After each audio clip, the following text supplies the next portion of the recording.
Vamos ao primeiro assunto, que é o julgamento de Bolsonaro.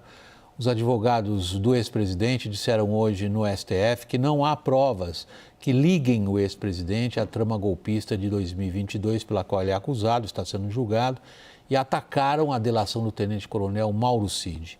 Reportagem de Luciana Amaral.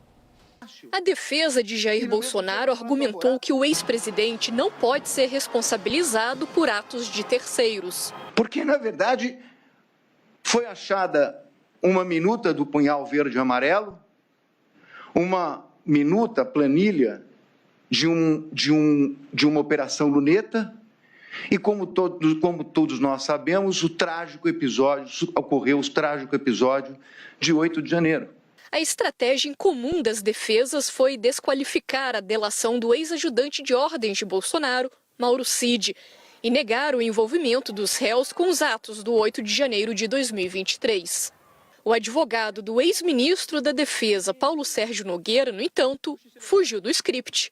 O defensor disse que o general tentou convencer Bolsonaro a não reagir à derrota nas eleições. Antes dele, todos negavam qualquer plano de golpe. Eu copiei aqui 5 vezes, diz que o réu, neste caso, o cliente de Vossa Senhoria, aspas, estava atuando para demover o presidente da República. Demover de quê? Porque até agora todo mundo diz que ninguém pensou nada. Claro, claramente, Vossa Excelência. Demover de adotar qualquer medida de exceção. Muito obrigado. Atuou ativamente. E é a prova dos autos. Obrigado. Muito obrigada. O julgamento vai ser retomado na próxima terça-feira, com os votos dos ministros da primeira turma do Supremo.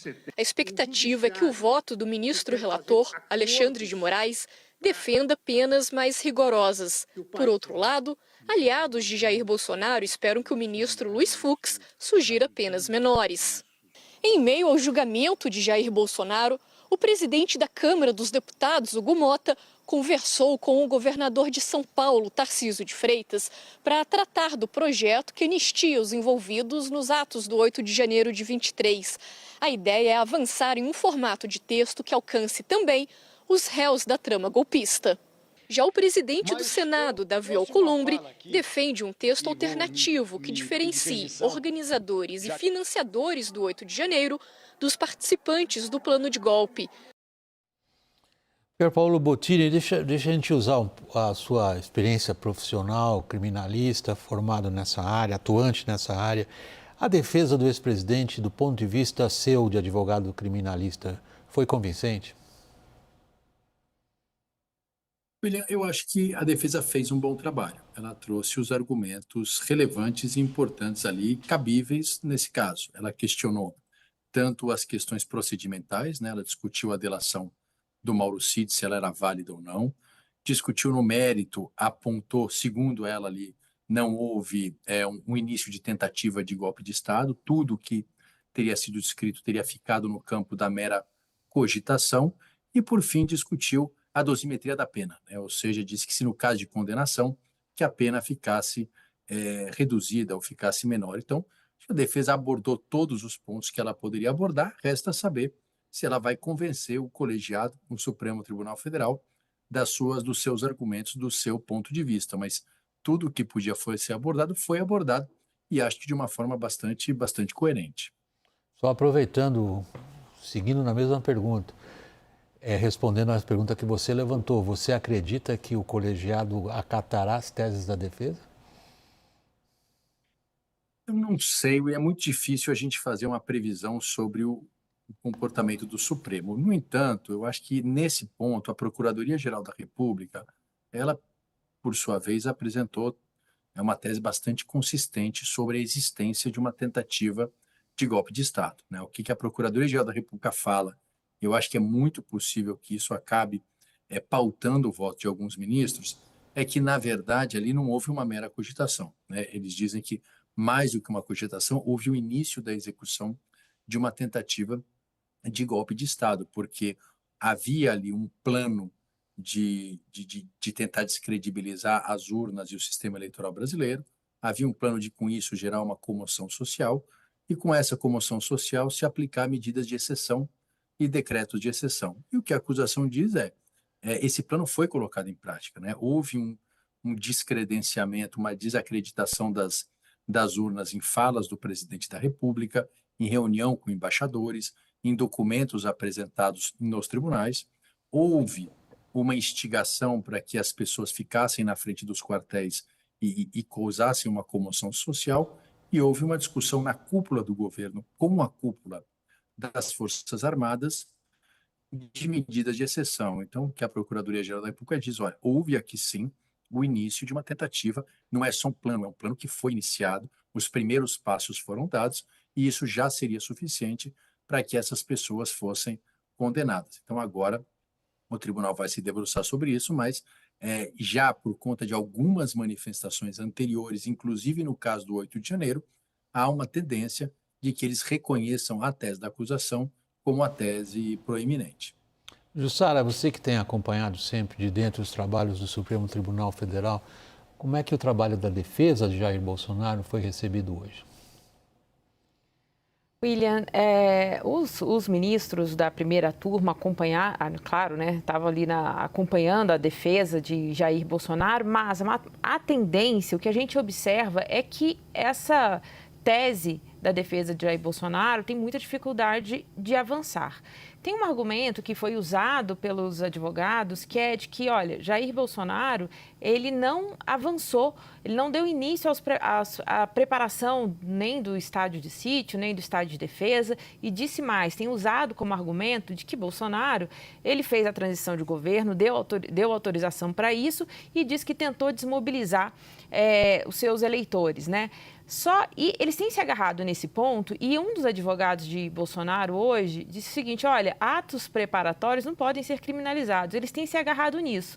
E aí eu chamo a atenção porque o próprio ex-presidente Jair Bolsonaro, no seu interrogatório, ele disse que sim, que ele discutiu algumas medidas, mas que desistiu. Então, o que a defesa vem insistindo nesse ponto é justamente que não tem crime fazer essa discussão de medidas de exceção, que aí, como a gente citou aí, o próprio advogado do general Paulo Sérgio, ex-ministro da Defesa, diz que, de fato, foi discutido e muito bem amarrado pela ministra Carmen Lúcia.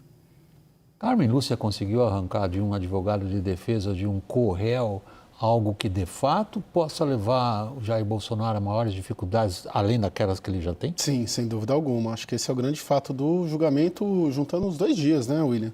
Tanto hoje como ontem, o advogado Andrew Fernandes, do ex-ministro da Defesa Paulo Sérgio Nogueira, coloca isso, né, que ele tentou conter o presidente da República e toda a conspiração golpista.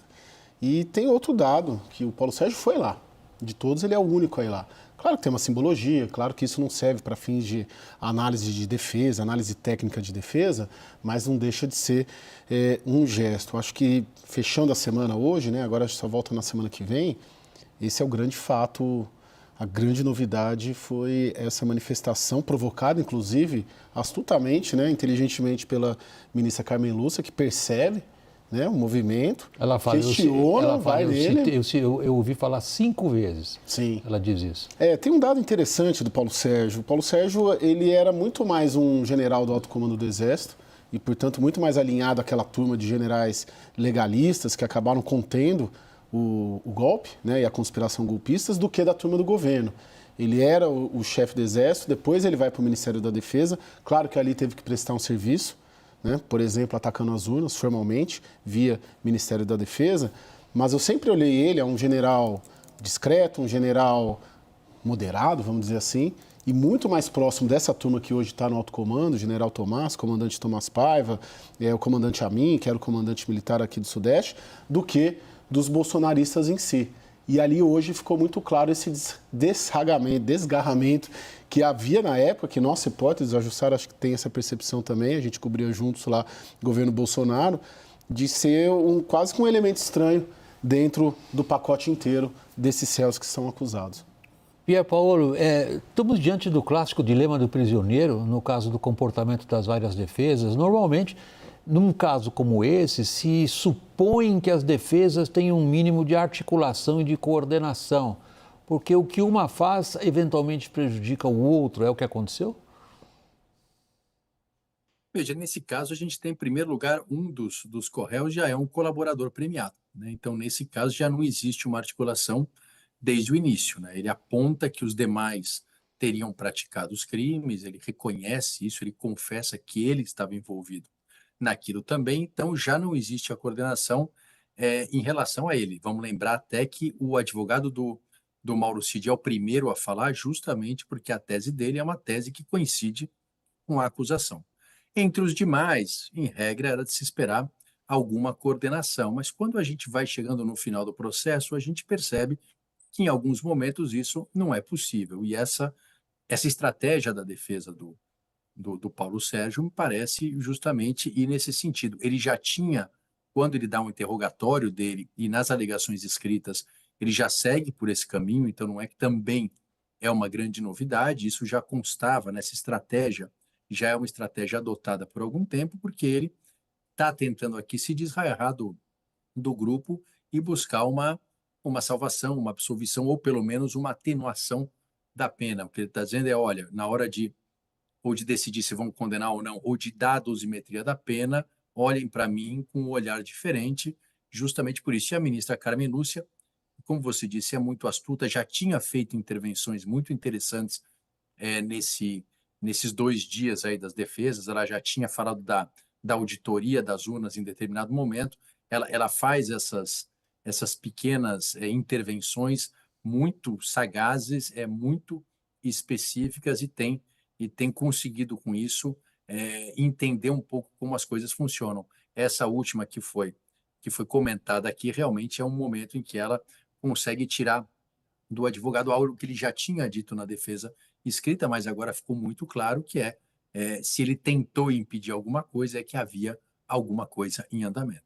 O Pierre, você atuou bastante ali, foi um advogado de muito destaque, ainda, né, durante a Operação Lava Jato, e não te chama atenção, não te causa espécie essa tese, principalmente dos advogados de defesa do Bolsonaro, sobre a delação do Cid? O Cid, ele teve uma prisão preventiva estendida por 6 meses, só saiu da prisão quando fez a delação, algo que era muito criticado por vocês, advogados na Lava Jato. Ele foi chamado a retificar a colaboração premiada dele, acho que 8 vezes, e teve áudios vazados do Cid dizendo que a colaboração dele foi premiada.